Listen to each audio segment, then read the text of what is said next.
I had trouble in getting to Solla Sollew by Dr. Seuss.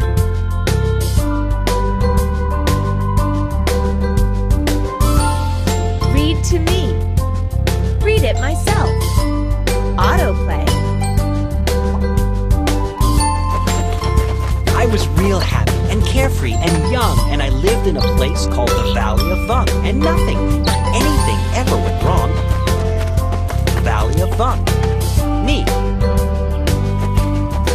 Until, well, one day I was walking along, and I guess I got careless. I guess I got gawky at daisies and not looking where I was walking. Daisy. Petal. Daisy. Petal. And that's how it started. Sock! What a shock! I stubbed my big toe on a very hard rock. Rock. Shock. Sky. Me.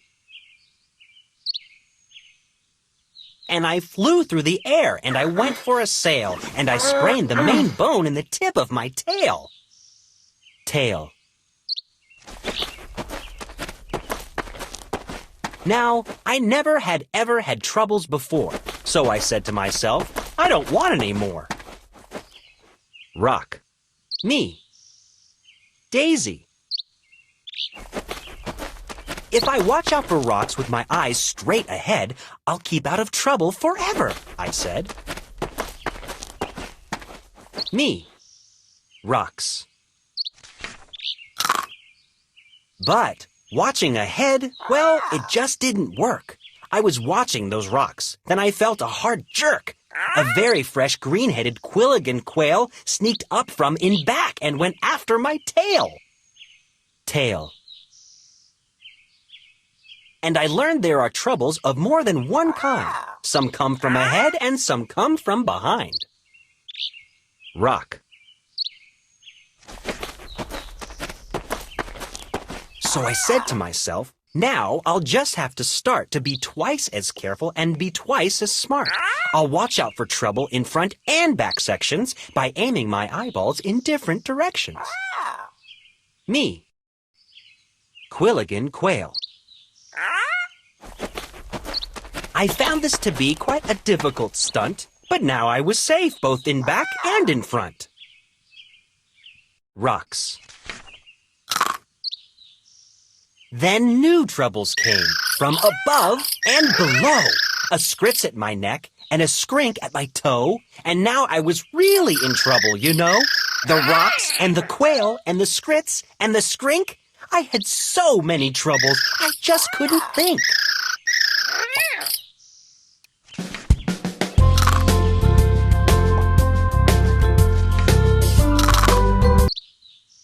Scritch.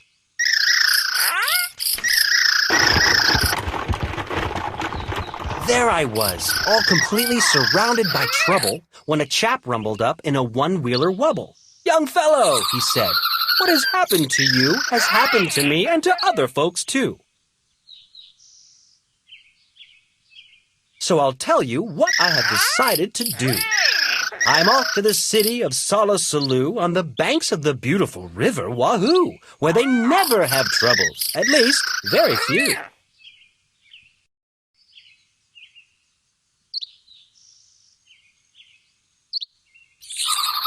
It is not very far, and my camel is strong. He'll get us there fast. So hop on! Come along! Camel.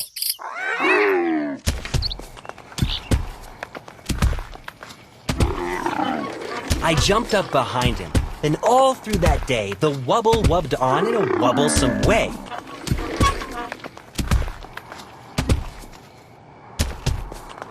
The road got more bumpy, more rocky, more tricky. By midnight, I tell you, my stomach felt icky.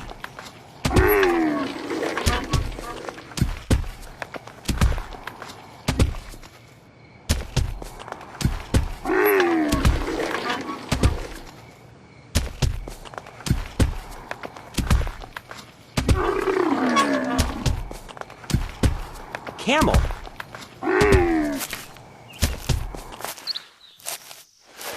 But when dawn finally came and the darkness got light, That wonderful city was nowhere in sight.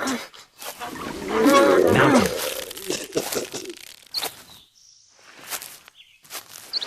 Instead of the city, we ran into trouble. Our camel got sick, and he started to bubble. We had to pull him in the one-wheeler wubble. Camel, chair, one-wheeler wubble. So there we were in a dreadful position. Our camel sure needed a camel physician.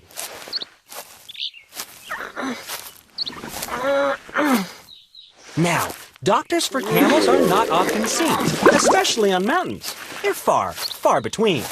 But we pulled that old wubble and set out to find some doctor while dragging our camel behind.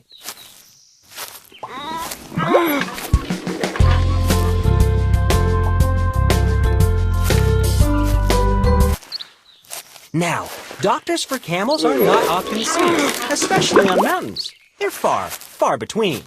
But we pulled that old wubble and set out to find some doctor while dragging our camel behind.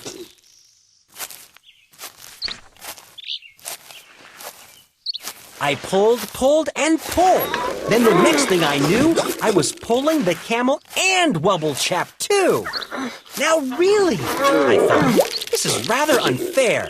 But he said, "Don't you stew, I am doing my share." This is called teamwork. I furnish the brains, you furnish the muscles, the aches, and the pains. I'll pick the best roads, tell you just where to go, and we'll find a good doctor more quickly, you know. Then he sat and he worked with his brain and his tongue, and he bossed me around just because I was young. He told me go left, then he told me go right, and that's what he told me all day and all night. Arches. Next morning, we located Dr. Sam Snell, who knew all about tonsils and camels as well. Our camel, he said, had a bad case of gleeks and should lie flat in bed for at least 20 weeks. I was tired. How I wanted to crawl in that bed. But the wubble chap sent me away, and he said, "Your troubles are practically all at an end. Just run down that hill and around the next bend, and you'll come to the Happy Way bus route, my friend." The Happy Way bus leaves at 4:42 and will take you directly to Solla Sollew on the banks of the beautiful river Wahoo, where they never have troubles, at least very few.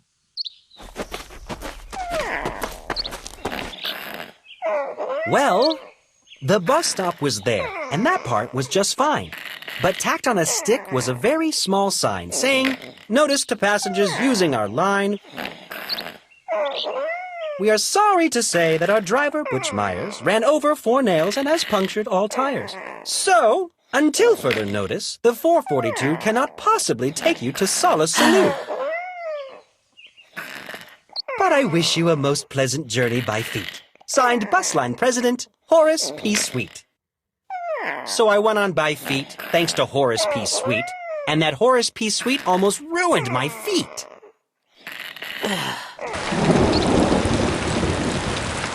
100 miles later, my feet were so sore. Then, wouldn't you know it, it started to pour. I was drenched to the skin when a chap in a slicker splashed up and he yelled, "It's the midwinter chicker! The midwinter chicker came early this year, and it's not going to be very comfy around here. Any fool would get out." So I've packed up my things, and I'm off to my granddaddy's out in Palm Springs. "Take cover!" he yelled. "Use my house if you wish." Then the chap in the slicker splashed off like a fish. Rain. I ran in the house and I fell in a heap. I needed my rest, but I just couldn't sleep. Did you ever sleep when your feet were like ice, with a family of owls and a family of mice? I listened all night to the growls and the yowls and the chattering teeth of those mice and those owls, while the midwinter jicker howled horrible howls. I tossed and I flipped and I flopped and I slept. It was 5:15 when I finally slept.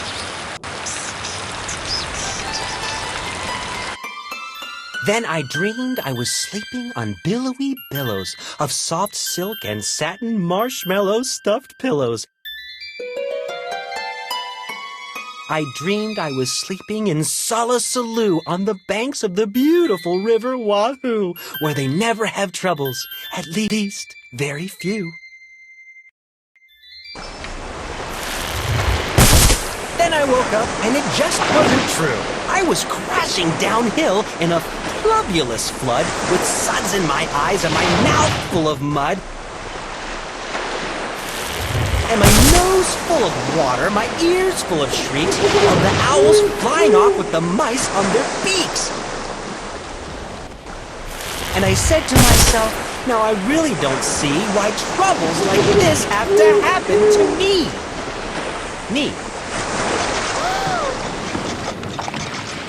I floated 12 days without toothpaste or soap. I practically almost had given up hope when someone up high shouted, "Here! Catch the rope!" Then I knew that my troubles had come to an end, and I climbed up the rope calling, "Thank you, my friend!"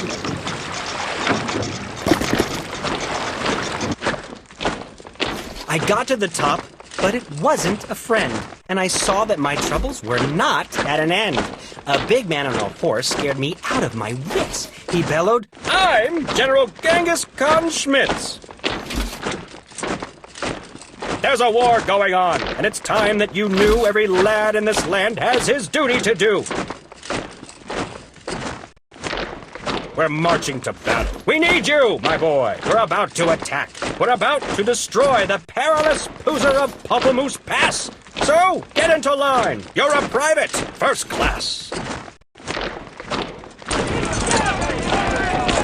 He gave me a shooter and one little bean, which was not very much, if you see what I mean. Then he yelled, "Get that Poozer! Attack without fear! The glorious moment of victory is near!"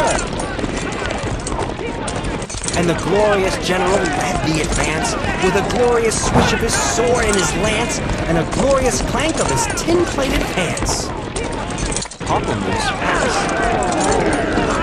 Then we went round a corner and found that, alas, there was more than one Poozer in Pamplemousse Pass. And Genghis Khan Schmitz shouted out to his men, "This happens in war every now and again.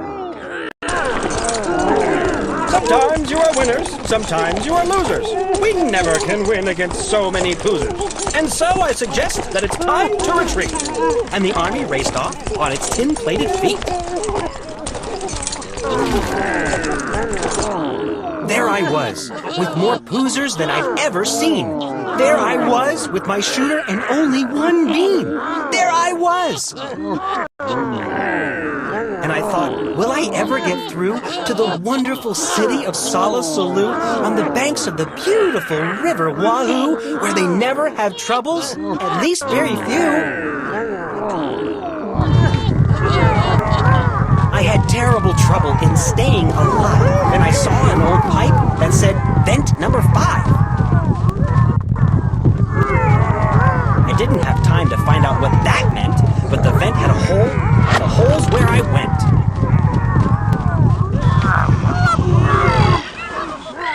Well, that vent where I went was a sort of a funnel that led me down into a frightful black tunnel.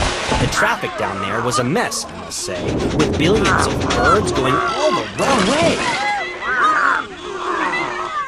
They bumped me with bikes and they banged me with dishes. I ran into ladders, beds, bottles, and dishes. I skidded on garbage. I fell on a horn. Troubles! I wish I had never been born.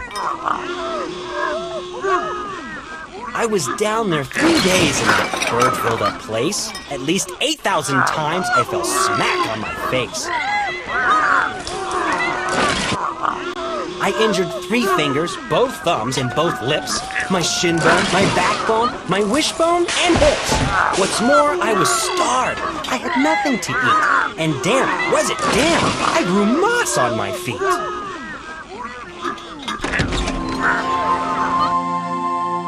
Then, Just when I thought I could stand it no more, by chance I discovered a tiny trapdoor. I popped my head out. The great sky was sky blue, and I knew from the flowers I'd finally come through to the banks of the beautiful river. Wahoo! I couldn't be far now from Solla Sollew. Flowers. There it was, with its glittering towers in the air. I'd made it! I'd done it! At last I was there! And I knew that I'd left all my troubles behind when a chap at a doorway that shimmered and shined waved me a wave that was friendly and kind. "Welcome," he said as he gave me his hand. "Welcome, my son, to this beautiful land. Welcome to sweet, sunny Solla Sollew, where we never have troubles, at least very few. As a matter of fact, we have only just one. Imagine just one little trouble, my son. And this one little trouble, as you will now see, is this one little trouble I have with this key."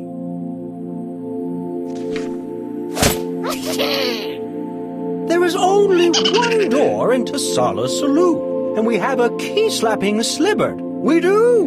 This troublesome slibbard moved into my door 2 weeks ago Tuesday at 3:45. Since then, I can't open this door anymore. And I can't kill the slibbard. It's very bad luck to kill any slibbard, and that's why we're stuck, and why no one gets in and the town's gone to pot. It's a terrible state of affairs, is it not? "And so," said the doorman of Solla Sollew, "my job at the door here is finished. I'm through, and I'll tell you what I have decided to do." Door. "I'm leaving," he said, "leaving Solla Sollew on the banks of the beautiful river Wahoo, where we never have troubles, at least very few. And I'm off to the city of Boola Booball on the banks of the beautiful river Woo Wall, where they never have troubles, no troubles at all. Come on along with me," he said as he ran, "and you'll never have any more troubles, young man." That's what the man said, so I started to go. But I didn't. Instead, I did some quick thinking inside of my head. Then I started back home to the Valley of Fun. I know I'll have troubles. I'll maybe get stung. I'll always have troubles. I'll maybe get bit by that green-headed quail on the place where I sit. But I've bought a big bat. I'm all ready, you see. Now my troubles are going to have troubles with me.